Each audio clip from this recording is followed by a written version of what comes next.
Alors, Chodesh Tov, puisque nous sommes au début du mois de Hadar, et comme dit nos Chachamim, Mishenichnas Hadar, Marbim Besimcha. Tout le monde connaît cette phrase magnifique. Quand le mois de Hadar arrive, Marbim Besimcha, la joie va en augmentant. Et c'est vrai que, en fait, la Gemara, elle compare Hadar au mois de Av. Et en fait, il est décrit la chose suivante. Keshem she Keshenichnas Av Memaatim Besimcha. De la même manière que lorsque le mois de Av arrive, la joie va en diminuant, car Keshenichnas Hadar Marbim Besimcha. Ainsi, pour le mois de Hadar, dans l'autre sens. Et c'est vrai que lorsqu'arrive le mois de Av, plus on approche de Tisha B'Av et plus la rasra augmente, et moins on a droit à faire de choses, et plus on doit vivre le deuil, etc. Donc ça va crescendo. Ainsi, la joie, pendant le mois de Hadar, va aller en augmentant. Ok. Alors, la Gemara nous dit, donc c'est dans Ta'anit Daf Kuftet, ce que je viens de vous dire à l'instant, et les Chachamim vont expliquer, avec de différentes manières, quel est le sens de cette phrase. Et voilà que Rashi va dire que chez Nichnas Hadar, Yeme Nissim Ayu le Israël. Pourquoi est-ce que lorsque le mois de Hadar arrive, on se réjouit? Parce que c'était des jours de miracles pour le peuple juif. Et Rashi poursuit en disant Purim ve Pessah. Purim et Pessah. Ok? Donc évidemment, la question que tout le monde va poser sur Rashi, c'est Purim, d'accord, c'est Hadar. Et Pessah, c'est notre histoire. Pessah, c'est dans quel mois? Nissan. Ok? Alors pourquoi est-ce que on va nous dire quand Hadar arrive, on se réjouit? Purim me dire oui, mais quand Hadar arrive, c'est donc derrière il y a Nissan et on arrive bientôt à Pessah.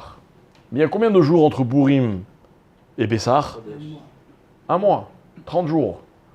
D'accord? Donc est-ce que ça veut dire que déjà on commence la joie de Pessah?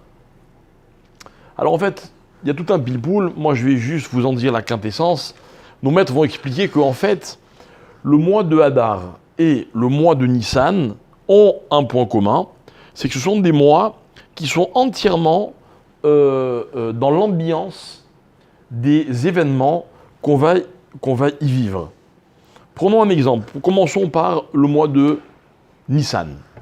Ok? Le mois de Nissan, pendant Nissan, il y a combien de jours de fête? Il y a 7 jours de fête. Pourtant, vous remarquerez que pendant un mois, dans la prière, qu'est-ce qu'on enlève pendant le mois de Nissan dans la prière? Tachanoun. Pendant un mois, on ne fait pas Tachanoun. D'accord? On ne fait pas l'expiation des Averot. Pourquoi?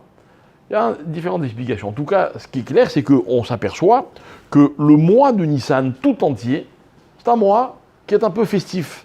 Ok? Alors, il n'y a que 7 jours de fête peut-être, mais ça va déteindre, ça va se propager sur le mois entier. Ainsi, concernant le mois de Hadar, la Gemara va se demander à quelle date doit-on lire la Megillah. Et sachez que d'après certains avis, qui sont d'ailleurs retenus dans la halacha, mais c'est pas comme ça qu'on va se comporter, on pourrait lire la Megillah pendant tout le mois de Hadar. Ok? Qu'est-ce que je veux dire par là? Pourtant, on ne le fait pas. Ce que je veux dire par là, c'est que ce mois-là, mes chers amis, il a on va dire, une force particulière. Moi, j'aime bien toujours établir un lien entre la joie et la force. Quand dans la vie on est joyeux, on se sent toujours capable de tout. Ok? Quand c'est l'inverse, le contraire est vrai aussi. Et en fait, la joie, elle est une valeur par l'énergie qu'elle donne à l'homme. La joie est une énergie.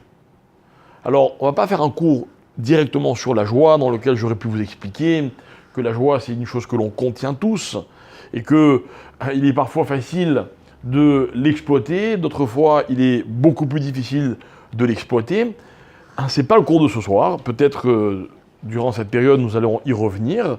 En tout cas, soyons conscients de notre chance. Cette année, nous n'avons pas 30 jours de joie, nous en avons 60. Parce qu'il y a 2 Hadar. Ok ? Mais on va plutôt se concentrer, on reviendra sur la joie plus tard vers la fin de notre cours, on va se concentrer sur la proximité du mois de Hadar et du mois de Nissan. D'accord ? Donc, parce qu'il semblerait, d'après Rashi, que l'une des raisons pour lesquelles on va se réjouir à Hadar, c'est parce que derrière Hadar, il y a Nissan. Ok ? Alors, on va expliquer. Avant d'en arriver à ce point-là, je voudrais d'abord revenir sur un thème qu'on avait déjà évoqué ensemble, je ne sais plus quand c'était, mais ça doit faire déjà un petit moment, dans lequel on avait expliqué que, d'après un livre qui s'appelle le Sefer HaYetzira, le Sefer HaYetzira, comme son nom l'indique, c'est, on traduirait en français, le livre de la création. Qui a écrit le Sefer HaYetzira ? On dit que c'est Abraham Avinu. Abraham Avinu, donc ça remonte à loin. Abraham Avinu, quand il a découvert Akadosh Baruch Hu, qu'il a, à travers la création du monde, il a découvert la présence d'Hachem, il aurait écrit ce livre, dans lequel, notamment, il est beaucoup question du temps. Et dans le temps dont on parle dans ce livre-là, évidemment, on va parler du rythme des mois. Il y a 12 mois dans une année. Ok ? Et chaque mois, il est porteur d'un certain nombre de qualités dont celui qui traverse le mois va pouvoir profiter. Ok ? Parmi les qualités, donc il y a une lettre qui correspond à chaque mois. Vous vous rappelez, on en a parlé plusieurs fois. Il y a un signe astrologique. Il y a une partie, un membre un organe, du corps humain. Et il y a aussi ce qu'on appelle une mida, d'accord ? Ce que nos haramim vont appeler, donc dans le Sefer HaYetzira notamment, ce qu'on appelle Kochot HaNefesh. Kochot HaNefesh, c'est littéralement les forces de l'âme. Vous savez, il y a 12 énergies dans l'âme qui constituent nos capacités. Et donc qui vont avoir une influence directe sur notre comportement. Ok ? Par exemple, il y a la capacité de voir. On ne parle pas maintenant de la capacité physique qui consiste, grâce à nos yeux, ceux qui ont la chance de pouvoir voir, de percevoir. On parle de la capacité qu'a un homme, à travers son âme, de percevoir des choses. Vous voyez ? Vous et moi, on vit un événement, ok ? Et pourtant on le perçoit différemment.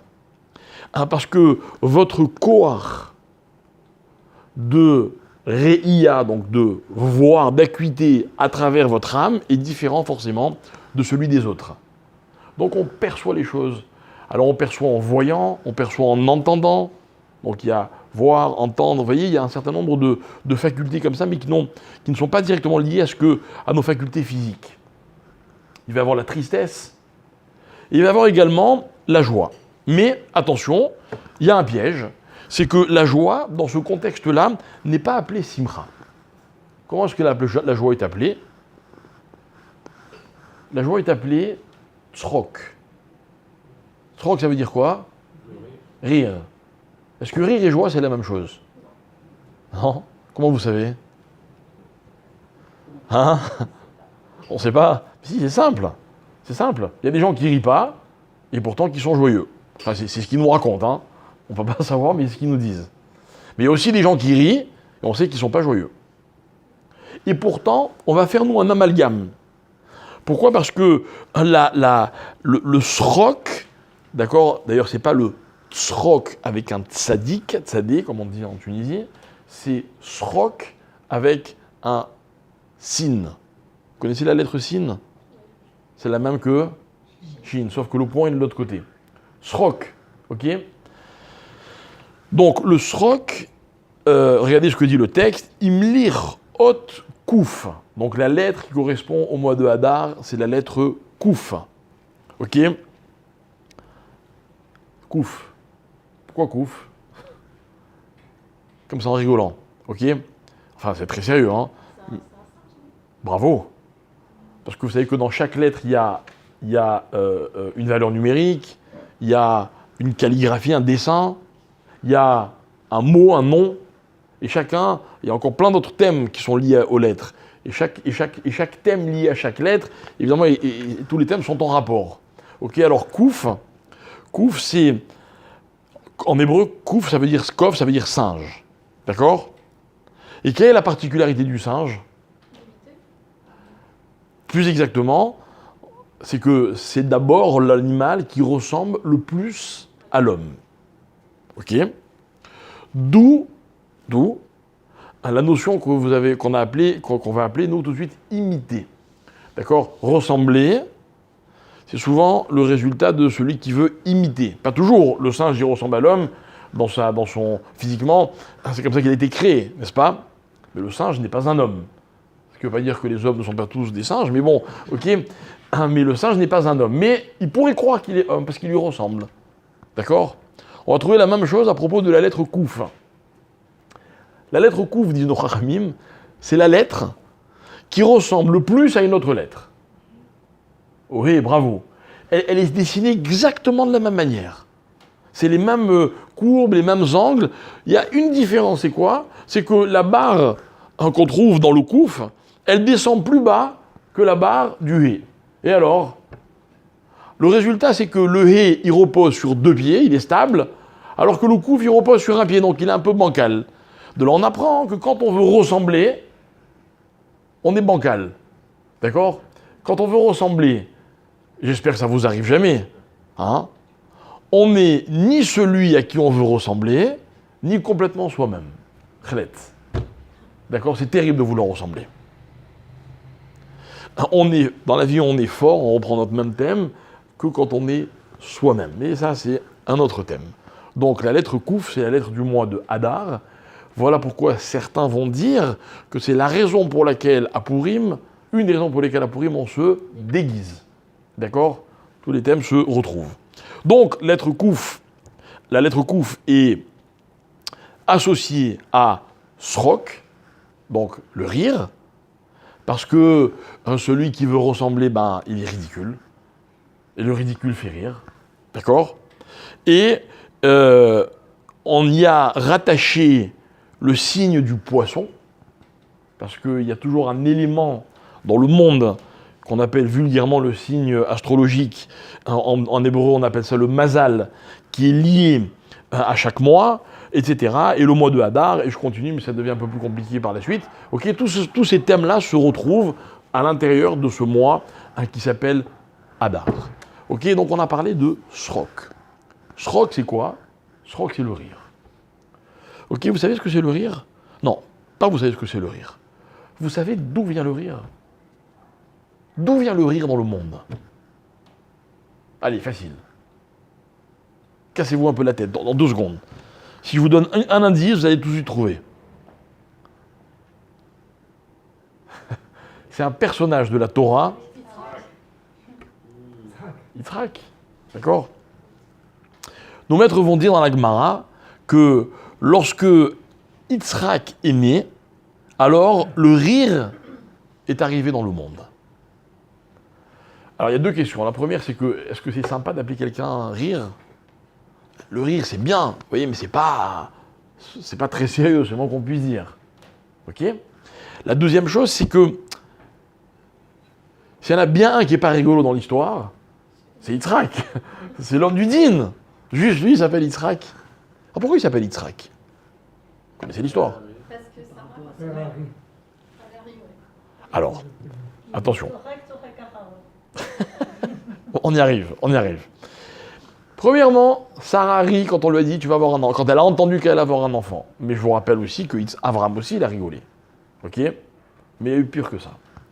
La Gemara raconte que lorsque Adam Arishon, lorsque Yitzhak est né, ok, le monde a rigolé.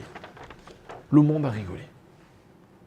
Et bien, Yitzhak, il a fait rire le monde. Pourquoi? Qu'est-ce qui fait rire dans la vie? Qu'est-ce qui fait rire? Essayez de réfléchir 2 minutes. la différence. La différence. Quand on est surpris. Ah, pas pareil. situation cocasse. Ouais. En fait, ils disent qu'à la fin des temps, on va tous rire. Bon, amen. La Non, mais c'est vrai, parce qu'en fait, et d'où justement il sera comme on sera justement. Alors, on va y arriver, Mais expliquez-moi d'abord ce qui fait rire. Alors, ce que vous dites, c'est quoi? C'est qu'en fait, ce qui fait rire dans la vie, je vais le résumer en un seul mot, ce qui fait rire, c'est l'improbable, l'inattendu. La vraisemblance. Comment? La vraisemblance. Pareil. Ok? Moi, je donne toujours un exemple très simple. Vous avez déjà écouté une blague qui vous a bien fait rigoler, et lorsque vous la racontez, personne rigole. Ça vous est déjà arrivé? C'est énervant, hein? C'est la même. C'est quoi la différence? Hein? Le ton, l'intonation, le ton, les mimiques. Aïe, aïe, aïe, avec ça, on va pas y arriver. Non, moi, je vais vous expliquer comment on fait rire avec une blague. Je ne vais pas dire comment j'essaie de les raconter toutes, ok? Mais pour faire rire avec une blague, il faut savoir la raconter. Le secret, il est très simple. Le secret est très simple. Si la chute de la blague, on ne peut pas la deviner, quand elle arrive, elle fait rire. Mais quand vous racontez une blague et que personne n'a rigolé en général, vous savez pourquoi? Parce que la chute vous a tellement fait rire que vous ne la mettez pas à la place où il faut, vous la mettez trop tôt. Donc on la comprend d'avance, la blague. Quand la chute arrive, elle chute. D'accord? Mais quand on s'y attend pas, elle est marrante l'histoire. Or, Yitzhak, dans notre histoire à nous, c'est l'homme le plus improbable du monde. C'est le fils d'un homme qui avait 100 ans, d'une femme qui en a 90, et qui déjà de son plus jeune âge ne pouvait pas avoir d'enfant. Elle était akara, elle était stérile. Nos amis vont dire que Sarah n'avait même pas d'utérus. C'est un problème réglé, ils n'auraient pas d'enfant, point barre, c'est tout. Abraham a dit plusieurs fois à Hachem, de toute façon je n'aurai pas d'enfant. Et Hachem dit non, vous allez avoir un enfant. Abraham rigole, c'est pas possible. Et lorsque tout un beau jour Sarah est capturée par Avimelech, et qu'elle passe avec lui quelques jours, et que finalement elle est libérée, et que quelques temps après elle tombe enceinte, qu'est-ce que disent tous les plaisantins? Ils disent ah, comme par hasard, elle est tombée enceinte. On croyait que le problème c'était Sarah, en fait c'était Abraham le problème. Simplement, Yitzhak, quand il va naître, il va tellement ressembler à Abraham, disent les textes, que plus personne ne va oser faire cette plaisanterie. Mais on va rigoler quand même. Parce que Yitzhak, c'est l'improbable qui devient réalité. Vous voyez? Et en fait, savoir rire des choses dans la vie, c'est savoir voir leur côté improbable. Et quand tous les matins, vous et moi, on se réveille et qu'on respire, alors on dit merci Hachem, Modéani. Pourquoi on dit Modéani? C'est normal de respirer? Non, c'est pas normal. C'est pas normal. Et en fait, c'est quoi être heureux dans la vie? C'est savoir rire des choses. En d'autres termes, savoir déceler ce qui n'est pas évident dans ce qui fait même mon quotidien. Voilà pourquoi vous avez des gens qui rigolent tout le temps. C'est pas parce qu'ils sont pas sérieux. C'est parce qu'ils sont capables de voir en permanence le côté incroyable de leur vie. On a des chances inouïes les uns et les autres. Seulement, comme on s'y habitue, on ne les voit plus, donc on n'en rigole plus. Ok? Alors Yitzhak, il va ramener dans la vie un vent comment dire, d'étonnement, et il va s'appeler Yitzhak. C'est un magnifique compliment. Regardez, la Guimara raconte une histoire magnifique. Vous avez dit qu'à la fin des temps, on va rigoler. Yitzhak va annoncer la fin des temps. Je vais vous citer l'histoire avec un peu plus de précision. C'est dans la Guimara de Shabbat. Dans le traité de Shabbat, page 89, la Guimara raconte que à la fin des temps, Dieu est très embêté. Parce que les Juifs ont fauté tout au long de l'histoire, et Dieu voudrait bien les libérer, mais il faut d'abord qu'ils payent, quoi. Ils ont fauté. Qu'est-ce qu'on fait avec leurs fautes? Alors, il m'a raconte que Dieu va aller chez Abraham. Ok? Et voilà comment ça se passe. Léatid la voyo marlo akadosh baruch hu le Avraham banecha chat'uli. Donc, vous voyez, il va se plaindre. Il va dire Abraham, tes enfants, ils ont fauté. Qu'est-ce que je fais, moi? Amar lefanav ribono shel olam. Vous savez qui c'est Abraham? C'est l'homme de quoi, Abraham? Du chesed, de la miséricorde. Donc logiquement, il va dire quoi Abraham à Dieu? Pardonne-leur. Eh bien, tenez-vous bien. Abraham répond à Dieu, Imachu al-kedushat shemecha. Ils ont fauté, eh ben, qui paye? Abraham. Ben, Dieu, il n'est pas content de la réponse. Alors il se dit, vous savez quoi? Je suis allé voir Abraham, je vais aller voir Yaakov. Pourquoi Yaakov? Pourquoi Abraham? C'était naturel d'aller voir Abraham, l'homme du Chesed. Hachem s'est dit, il va les défendre. Alors il va voir Yaakov, parce que Yaakov, il a souffert de ses enfants. D'accord? De'avale tsar gidul banim.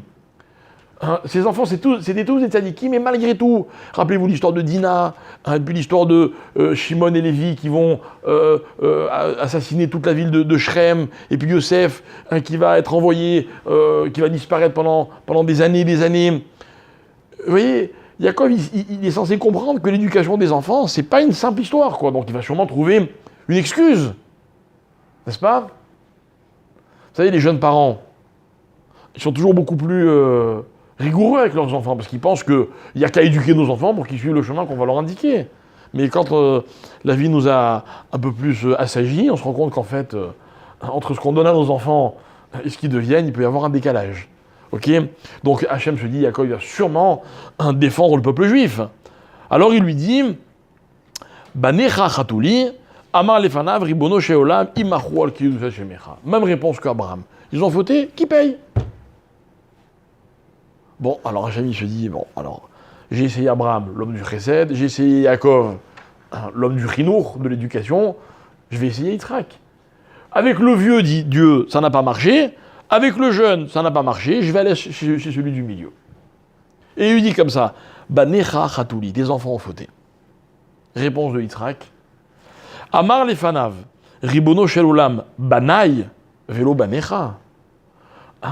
Tout d'un coup, c'est mes enfants et c'est plus les tiens. Tu viens me dire tes enfants ont fauté, c'est plus tes enfants. Mais je crois me rappeler que le jour où tu leur as donné la Torah et qu'ils ont dit Naase Venishma, c'est la paracha de la semaine dernière, qu'est-ce que tu as dit? Tu as dit, oh là là, un béni Bechori Israël, mon peuple, mes enfants extraordinaires. Là, c'était tes enfants, hein. Mais maintenant qu'ils ont fauté, ça devient les miens. Bien envoyé, hein. Ok. Véod. Mais Yitzhak continue. Il lui dit, dis-moi, Kama Chatou, combien ils ont fauté? Et Yitzhak détaille. Et il dit, combien vit un homme en moyenne, d'après la Torah, 70 ans?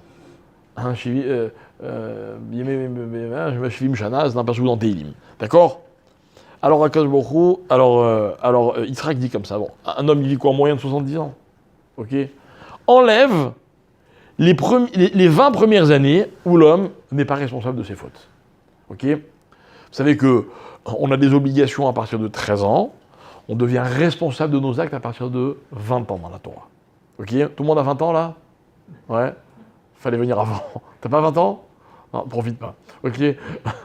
Pour les autres, fallait venir avant. Ok? Combien il reste? Chazak. Il reste 50. Ok? Il dit, sur 50, enlève 25. Pourquoi? Parce que pendant 25 ans, il fait nuit. Bon, la nuit, les gens dorment, dit Yitzhak. Donc, qu'est-ce qu'il reste? 25 ans. Ok. Sur les 25 ans, enlève la moitié du temps, 12 ans et demi, dans lesquels l'homme, il n'a pas le temps de fauter. Il mange, il s'occupe des besoins les plus simples, les plus... d'accord? Donc, il va pas fauter. Donc, au maximum, comment il faute? 12 ans et demi, sur toute une vie. Alors, Yitzhak dit à Akadosh Baruch Hu, il dit, voilà ce qu'on va faire. Tu prends la moitié, et je prends la moitié sur moi. Et on leur passe toute la verroute. Voilà. Et l'histoire, elle se termine comme ça. Voilà pourquoi, tout à l'heure, vous avez dit que la Géoula viendra grâce à Yitzhak. Ok? Voilà qui c'est Yitzhak, mes chers amis. Dans la vie, celui qui rigole, c'est celui qui sait ne pas donner d'importance aux choses, mais attention, dans certaines conditions. Là, on est dans un procès, normalement, il n'y a pas plus sérieux. Qu'est-ce qu'il fait Yitzhak? Il dédramatise. Finalement, il n'y a que comme ça qu'on peut pardonner. Vous avez déjà pardonné à quelqu'un, vous? Hein? Quelqu'un qui vous a fait quelque chose, vraiment, hein? Et vous décidez de lui pardonner. C'est quoi pardonner? Pardonner, c'est dédramatiser. Pour pardonner, peut-être, si je comprends bien ce que dit la Guémara, ça veut peut-être dire qu'il faut avoir une certaine dose de sens de l'humour, vous voyez. En tout cas, Yitzhak, il incarne cette dimension. Ok ? Cette dimension, mes chers amis, on la retrouve dans le mois de Hadar. Et la spécificité de Hadar, c'est cette légèreté. Légèreté qui ne veut pas dire irresponsabilité, parce que comme on l'a dit tout à l'heure, Yitzhak, rappelons-nous quand même que c'est l'homme de la rigueur. Ça n'enlève rien à ce qu'il est, Yitzhak. Mais justement, vous voyez, quand quelqu'un qui n'est pas sérieux rigole, qu'est-ce qu'on dit ? On dit il n'est pas sérieux. Quand quelqu'un sérieux, quelqu'un de sérieux rigole, qu'est-ce qu'on dit ? On dit, tu vois, il sait aussi rigoler. Ça veut dire que le sérieux d'un homme donne de la valeur à son rire. Voilà qui c'est Yitzhak. Voilà pourquoi il n'y a que lui qui pouvait s'appeler Yitzhak. Si on n'avait pas appelé Yitzhak quelqu'un d'autre, on aurait dit, bon, celui-là, il n'est pas sérieux. Mais comme Yitzhak, on sait déjà qu'il est l'homme de la rigueur. Eh bien, quand il va falloir, il saura faire rire. Il saura dédramatiser. Yitzhak, c'est celui qui va apporter au monde ce côté improbable de la vie. Et on va voir. Certains se moqueront en disant « Ah, c'est bizarre qu'elle tombe enceinte juste maintenant ». Et d'autres diront « Mais c'est magnifique. Vous voyez que dans la vie, tout peut arriver. » Tout. Combien de situations on croyait complètement désespérées, et hop, Yitzhak. On dit que celui qui sait pas rire de la situation, c'est qu'il n'a jamais vécu quelque chose de très sérieux. C'est qui on dit ? Je vois une expression comme ça. Bon, peut-être. Peut-être. En tout cas, notre idée, donc, elle est très forte. Et cette idée, elle vient donc nous expliquer un peu le mois de Nissan, le mois de Hadar, pardon. Hadar, c'est le mois dans lequel on va devoir apprendre à dédramatiser. Ok ? Et voilà que le peuple juif court à la catastrophe. Catastrophe. Vous savez que le procès d'Israël entre Haman et Achashverosh, qui est donc le roi de l'époque, la puissance du monde entier, ok, le procès est très grave. Parce que quels sont les mots qu'emploie Haman ? Haman va dire à Achashverosh, il va dire, il y a un peuple, Mefouzar ou Mefourad, qui est, on en a parlé la semaine dernière, qui est éparpillé un peu partout. Et il va dire à Achashverosh, Vela Meler en chauvé les anicham. Et toi, roi, tu n'as rien à gagner à les laisser tranquilles. Ils valent rien. Ils valent rien. Voilà comment on qualifie le peuple juif. C'est un peuple qui vaut rien. Ouais. Mais aujourd'hui, personne n'a le pouvoir qu'avait Achashverosh. Ok ? Personne n'a le pouvoir. Imaginez qu'aujourd'hui, je sais pas moi, Achashverosh aurait été la Russie, par exemple. D'accord ? Imaginez un peu. Le problème, il ne serait pas en Ukraine. Le problème, il serait dans le monde entier. Mais à l'époque, il y avait un roi qui avait ce pouvoir. On dit de Achashverosh, d'ailleurs c'est marqué dans le texte de la Megillah, qu'il régnait sur 127 provinces. Mais Hodou, Ve'ad Kush, de Hodou jusqu'à Kush. Vous savez quel éloignement il y avait entre Hodou et Kush ? C'était deux pays qui étaient juxtaposés, un à côté de l'autre. Hein ? Voilà. Et au milieu, on dit qu'il y avait la terre d'Israël. Et en fait, il était roi du monde entier, de Hodou jusqu'à Kush. Avec Israël au milieu, l'épine dans le pied, vous voyez ? Je ne sais pas si c'est vrai ou si c'est une image, mais en tout cas, il avait une puissance colossale. Et il décide, et on peut le comprendre, que le peuple juif, il vaut rien. Quoi ? Quelques millions. Sur l'humanité, ça vaut rien. Donc, l'heure est très grave. Et quel va être le miracle ? Comment la Megillah raconte le miracle en un mot ? Elle dit « Vena forhu ». Et tout va changer. Tout va changer. L'improbable. Vous voyez ? C'est-à-dire que dans la vie, on est habitué à avoir des situations évoluées. On sait tous ce que c'est que le changement. Mais le renversement, c'est une chose et son contraire. C'est incroyable. C'est incroyable. Imaginez quelqu'un, je sais pas moi, il est immensément riche, puis le lendemain, il n'a plus rien. Chas v'shalom. Ou le contraire, mais ça paraît incroyable. Ça fait rire. D'accord? Alors, cette dimension-là, c'est la dimension qu'on va trouver dans le mois de Hadar. Ok? Alors, dit le texte, un jour, le monde retentira de ce rire. Ok? Le monde sera plein de rire, etc., etc. Mais moi, si vous permettez, je voudrais qu'on revienne à l'idée de tout à l'heure de Rachi.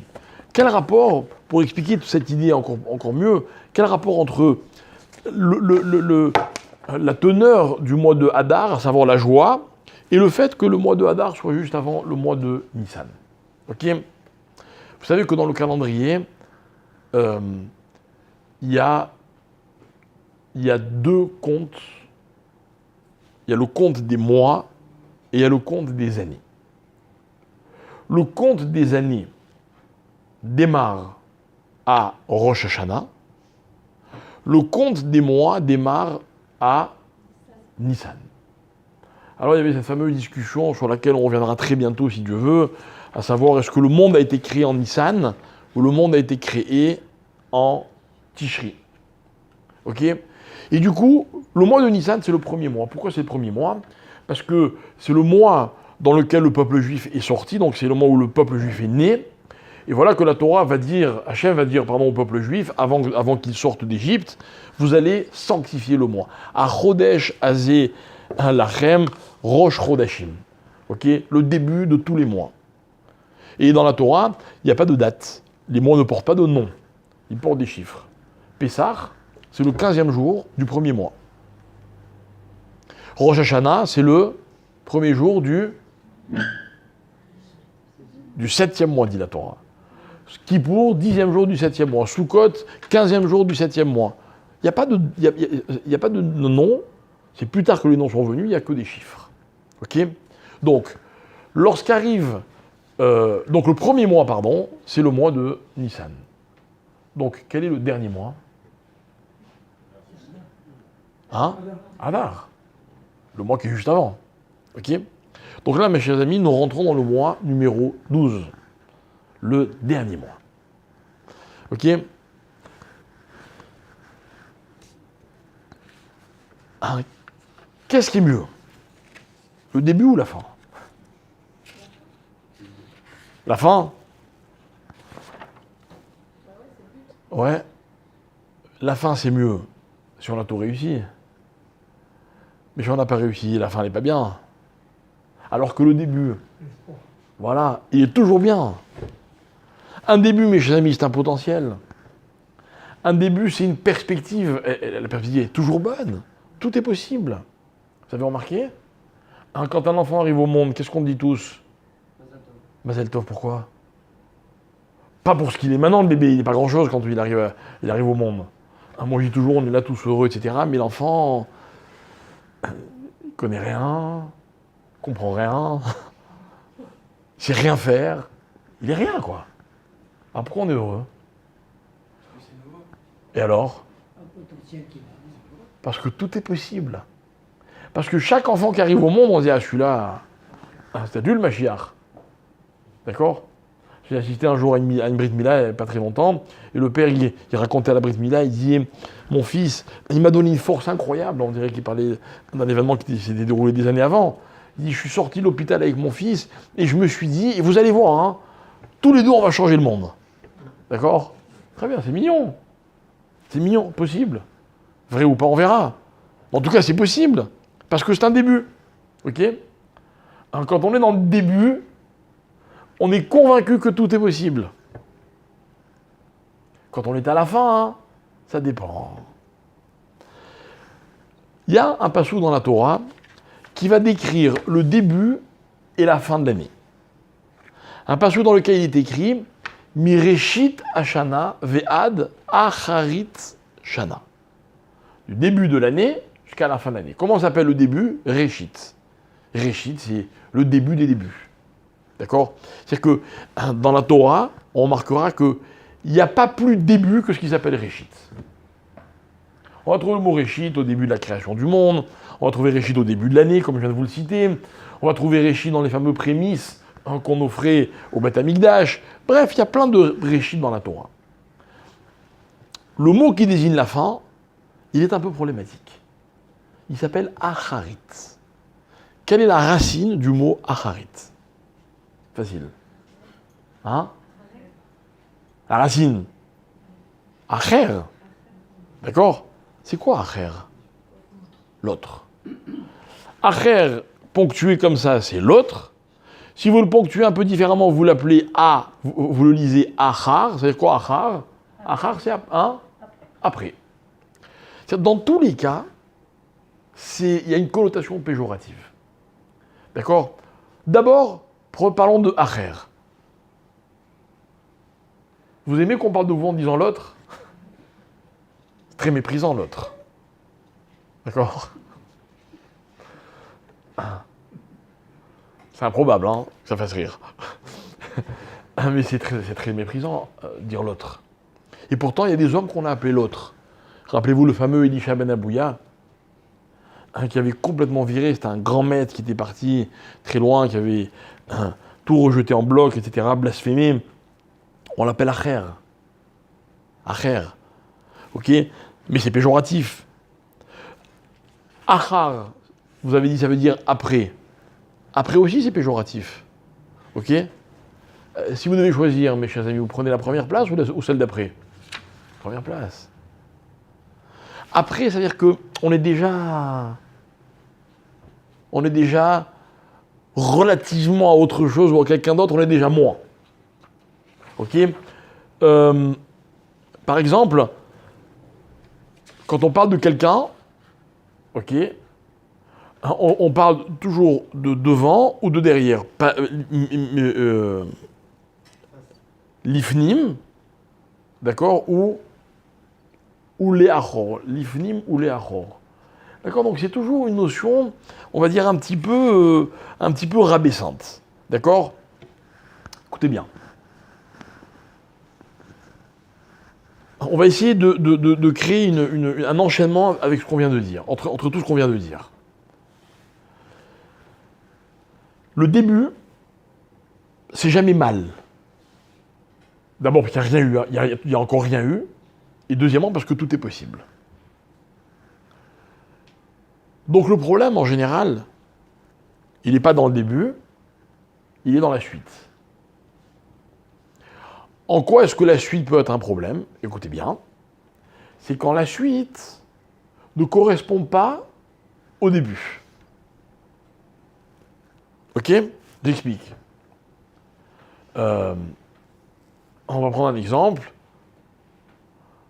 Deux personnes se marient, tout le monde est heureux. D'accord? Ils sont mignons, hein, ils sont pleins d'espoir, on est tous pleins d'espoir pour eux. Ok? Si un jour ça se dégrade, chas v'shalom, qu'est-ce qu'on va dire? On va dire, mais quel rapport entre ce qui se passe maintenant et ce qui s'est passé avant? Quand ils sont mariés, tout était parfait. Ils étaient dans la promesse, dans l'espoir, dans l'engagement. Donc après, il y a eu un problème. Le problème, il vient souvent, et c'est pour ça que souvent il est insupportable, il vient souvent parce qu'il est un décalage avec ce qui a précédé. J'ai presque envie de dire que ce qui commence mal, si ça continue mal, c'est pas grave. En tout cas, c'est moins grave que ce qui a bien commencé et qui continue mal. Vous me suivez?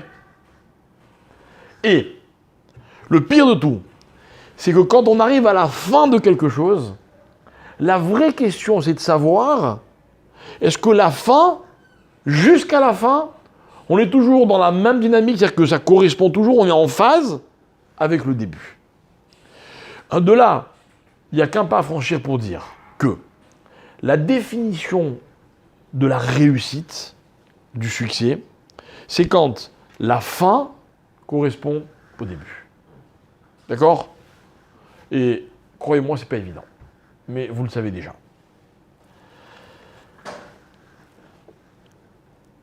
Les événements dans la vie, la plupart du temps, sont des enchaînements. Ok?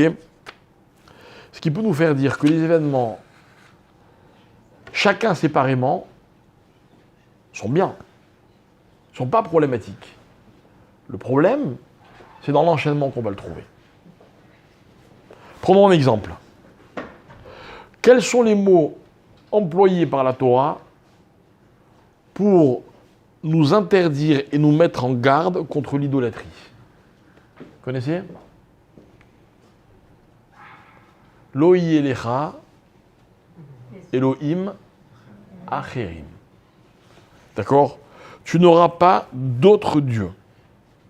C'est-à-dire que Dieu, c'est pas un problème. Mais le problème, c'est qu'il s'appelle l'autre. Et pourquoi il s'appelle l'autre? Parce qu'il est venu après Dieu. Et on n'est pas dans la continuité. Ok? Voilà la problématique du mot acher. Hein, si je parle de vous en disant l'autre, c'est qu'il y avait un autre qui s'appelle pas autre, lui, parce qu'il était là avant vous. Donc quand je parle de vous en disant l'autre, il y a du dédain, il y a du mépris. S'il n'y avait que vous, je ne dirais pas l'autre. Étant donné qu'il y en a un premier, il y en a toujours un avant. Est-ce que par rapport à celui d'avant, vous êtes l'autre ou vous êtes quelqu'un qui n'a rien à voir? Ok? L'enfer, c'est les autres. Pardon? L'enfer, c'est les autres. Très pessimiste ce soir. Ok? Alors,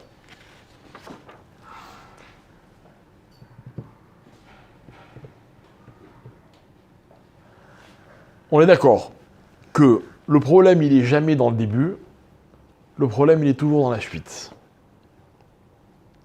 Le problème, il n'est pas au début, le problème, il est à la fin. Quand j'arrive à la fin d'une expérience ou d'un moment ou d'une année notamment, parce que c'est de ça qu'on parle, la question est de savoir, est-ce que la fin correspond au début? Je vous donne un petit exemple. Tout à l'heure, on a parlé de Yitzhak, maintenant on va parler de Yaakov. D'où vient le mot Yaakov, vous savez? Ekev. Pourquoi on l'a appelé Yaakov? Parce que quand il est né, il tenait le talon de son frère. Alors on va l'appeler talon. Sympa ça? Il y en a un, on l'a appelé rire. Bon, on a expliqué. Lui, on l'appelle talon. C'est ce que c'est le talon? Le talon dans la Torah, c'est l'endroit le plus bas de l'homme. Vous allez me dire, non, c'est pas dans la Torah, c'est dans l'anatomie. Non, dans l'anatomie, c'est sûr. Mais dans la Torah, le mot talon désigne toujours ce qu'il y a de plus bas chez l'homme. On dit que le talon, c'est l'endroit le moins sensible du corps.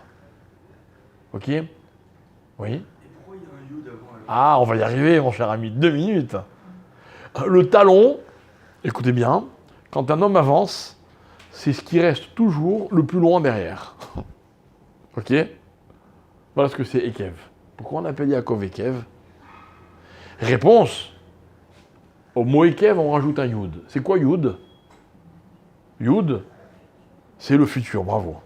Grammaticalement en hébreu, quand vous rajoutez un Yud, vous allez conjuguer au futur. C'est-à-dire qu'en fait, quoi? Yaakov, il aurait pu être qu'un talon, il s'accroche au talon de son frère. Mais on va lui donner un Yud au début du mot pour voir si finalement, ce talon, c'est à la fin de quelque chose, le plus bas, correspond à un projet. Et donc, s'il y a une cohérence entre le début et la fin, entre guillemets, voilà l'idée, alors on est dans Yaakov. Et ça n'a plus rien de péjoratif. Ok, voilà pourquoi c'est conjugué au futur avec un Yud au début du mot. Alors voilà, mes chers amis. Moi, ce que je voudrais qu'on comprenne, c'est que dans la vie, la joie, elle n'arrive jamais par hasard. La joie, on l'a expliqué de nombreuses reprises dans nos cours, la joie, ce n'est pas un événement. On ne peut pas dire qu'on est joyeux quand on vit des moments sympas et qu'on les vit pleinement. Ah, moi, je suis quelqu'un de joyeux. Hier, j'étais à un mariage, j'ai dansé toute la soirée. La semaine dernière, il y avait un kidouche à la synagogue, on a kiffé, la joie. Non, trop facile, ça. Je veux dire même pire que ça. Celui qui n'est pas joyeux de nature, même quand il vit un moment de joie, c'est pas de la vraie joie. Le joyeux, il est tout le temps où il n'est pas. Ah, mais des fois, je le vois pleurer, il rencontre des épreuves. Oui, ok. Un joyeux peut être éprouvé aussi. Un joyeux, il peut aussi pleurer des fois. Mais ça ne change rien à ce qu'il est. Et moi, je vais aller plus loin. Je vais vous dire, mais on est tous joyeux. Tous. La question est de savoir, est-ce qu'on sait exploiter la joie qu'on a en nous ou pas? Moi, il y a un couple qui est venu me voir il y a quelques jours avec des grands soucis. D'accord?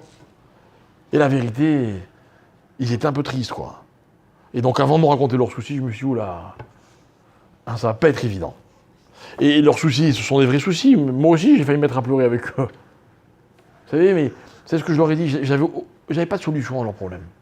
Ils m'ont exposé, ils sont venus se confier, j'avais pas de solution. C'est ce que je leur ai dit. Je leur ai dit, et la joie? Ils m'ont dit, quelle joie? Et je leur ai fait un cours sur la joie. J'ai pas résolu leurs problèmes. Mais d'ailleurs, leurs problèmes, ils l'ont pas choisi, moi non plus. Ils n'ont pas de solution, moi non plus. Mais là où je voudrais les aider, j'espère les aider ou les avoir aidés, c'est qu'un problème, il est ce qu'il est, mais il devient grave quand on le vit avec gravité. Il est beaucoup moins grave quand on le vit avec joie. Et encore une fois, je sais qu'on peut être éprouvé dans la vie. Et je ne parle pas de ceux qui ne sont pas éprouvés, ceux-là, on ne peut pas savoir s'ils sont joyeux ou pas. Au contraire. Il y a des gens, vous en connaissez sûrement, qui ont vécu des épreuves terribles dans leur vie. Et pourtant, ça reste des gens gais. Eh bien, c'est ça la vraie simra. Pourquoi? Parce que la simra dans la vie, écoutez bien, vient de l'enchaînement des choses. Regardez. Je vais vous donner deux petits exemples. On a parlé de Pessah, on va y revenir, on va dans la conclusion, vous allez voir, mais juste avant cela. Vous savez que tous les matins, lorsqu'on fait la prière, on arrive à la Hamida, qui est le moment le plus intense de la prière, et avant la Hamida, on récite le schéma, et entre le schéma et la Hamida, on dit quoi? On dit que Dieu, il est Emet, Yatziv, Nachon, Kayam, etc., etc. Et puis à un moment, hop, on bifurque sur Emet, Mimitzraim, Gealtanu, Mibet Avadim, Peditanu. Et on parle de la sortie d'Égypte tous les jours. Et on dit, tu nous as sortis d'Égypte, on était esclaves, tu nous as affranchis, tu as tué leurs premiers-nés, et les premiers-nés de Juifs, tu les as sauvés, et tu leur as ouvert la mer, etc., etc., etc. On a récité tout ça, qu'est-ce qu'on dit à la fin? Baruch ata Hashem. Pardon? Personne ne le dit? Gaal Israël. Béni sois-tu Hashem qui a sauvé Israël. De quoi on a parlé en un mot, en hébreu? On a parlé de Géoula. D'accord? Juste après Gaal Israël, il y a le début de la Hamida. La Gemara, et c'est la halacha, nous dit la chose suivante. On n'a pas le droit de s'interrompre entre Gaal Israël et le début de la Hamida. C'est interdit. On n'a pas le droit. Ok?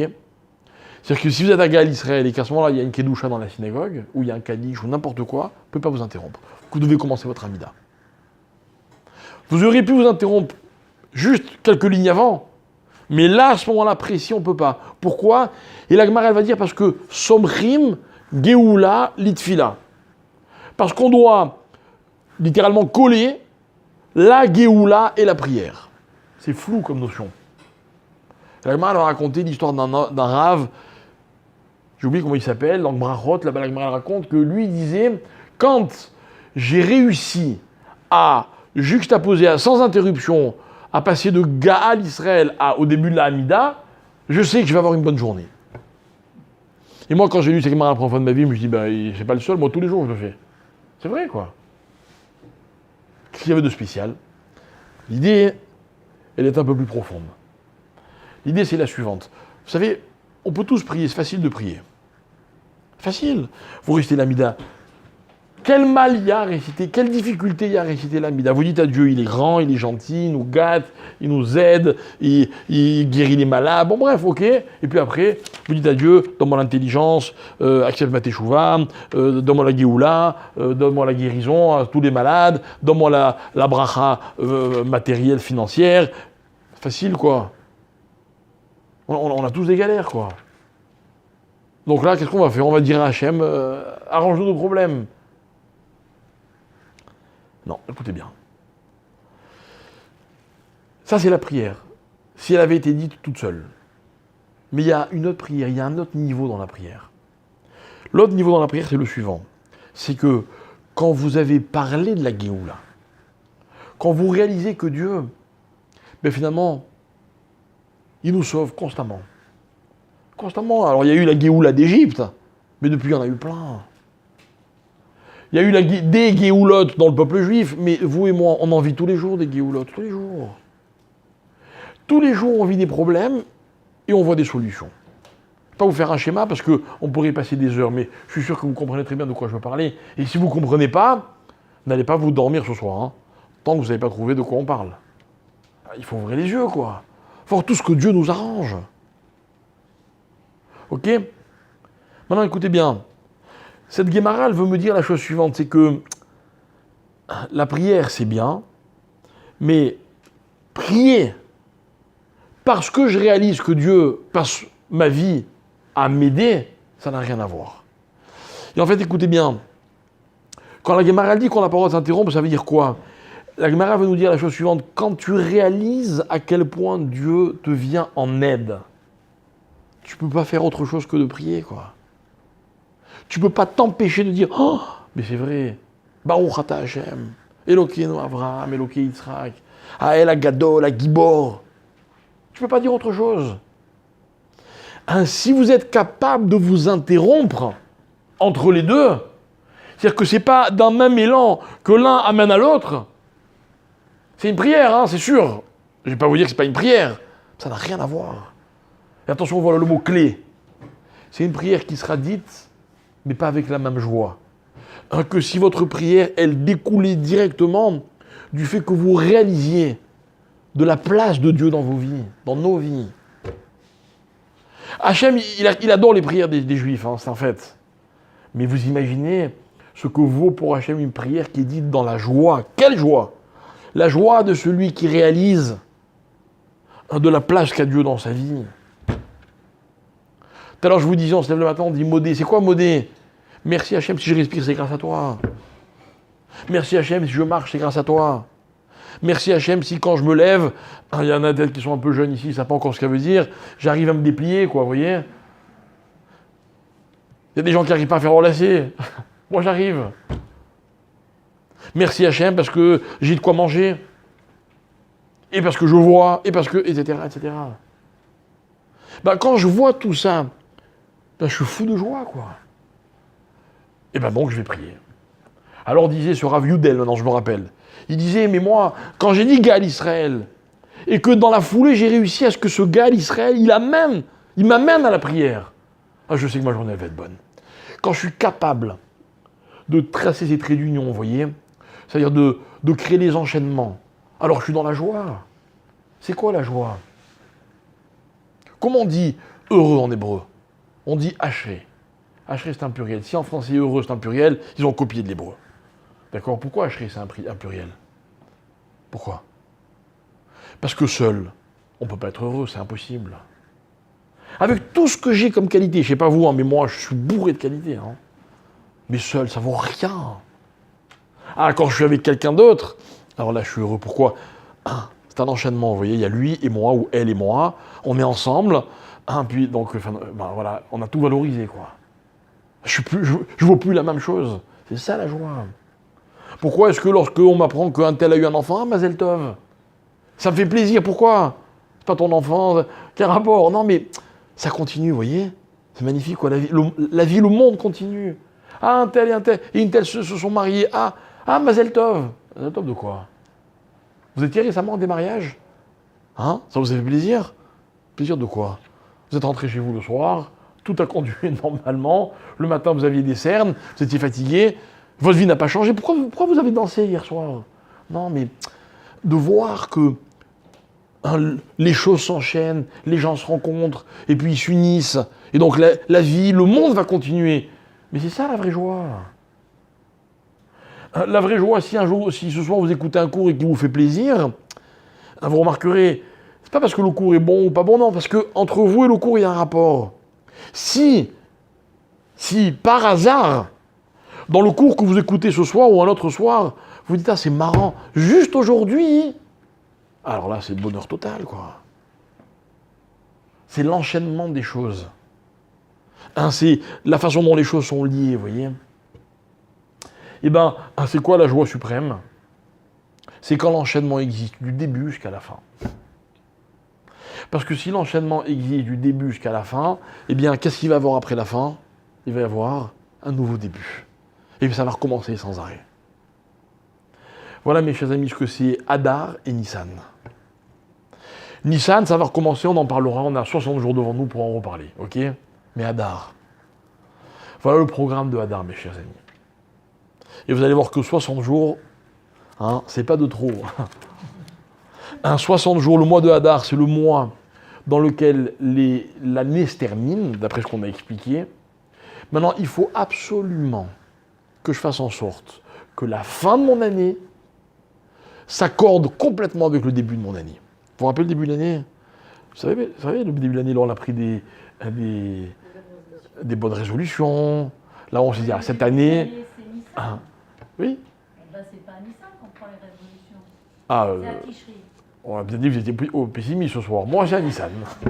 Moi, à Nissan, quand je nettoie ma maison et je range mes étagères, je dis, oulala, l'année prochaine, quand j'arriverai à Pessard, ma maison sera rangée comme, par exemple. D'accord? Mais vous mettez le début et la fin où vous voulez. Le curseur, je vous le donne, c'est vous qui le placez. D'accord? Maintenant, on est dans un début et une fin, parce que Nissan, c'est le mois 1, et Hadar, c'est le mois 12. C'est la leçon qui m'intéresse. La leçon, c'est quoi?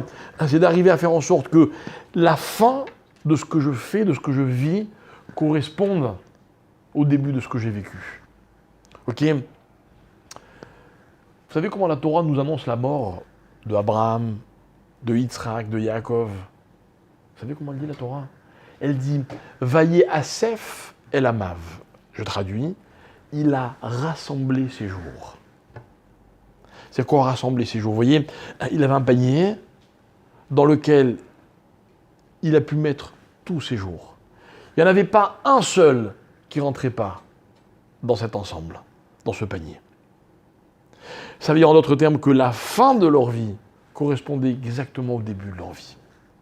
Quand on arrive au monde, on est pur, on est propre, on est parfait, quoi. On n'a encore rien fait, justement. La question est de savoir si quand on aura fait, on sera toujours aussi pur. Est-ce que la fin correspondra au début? Eh bien, mes chers amis, c'est ça la joie. La joie, c'est quand vous vivez une expérience et que cette expérience, elle s'inscrit dans la suite d'autres choses. Je vais vous donner un petit exemple.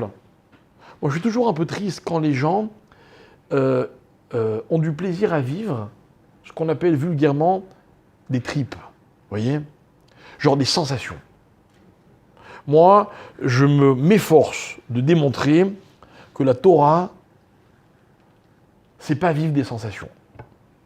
Il y a des gens qui adorent la Torah parce qu'ils vivent des moments incroyables avec des milliers de personnes dans des moments particuliers à des endroits improbables. D'accord? C'est bien, j'ai rien contre, hein. Mais ma question, c'est est-ce qu'ils sont capables de vivre et de ressentir les mêmes choses dans des moments ordinaires de la vie, dans des conditions ordinaires? Moi, quand je vois un couple amoureux le jour de leur mariage, ça me fait plaisir, hein. Mais je me dis, bon, dans les jours normaux, ils seront aussi amoureux? On va voir. C'est ça l'enchaînement des choses, vous comprenez? Ça ressemble à ce qu'il y a eu avant. Ça ne fait que continuer. Malheureusement, la facilité dans la vie, c'est justement de casser le rythme et de vivre quelque chose de nouveau. Mais c'est trop facile. C'est pas ça la joie. Non, la joie, elle est dans la continuité. La joie, elle est parce que je suis toujours en contact avec autre chose ou avec quelqu'un d'autre. C'est ça qui me remplit de joie.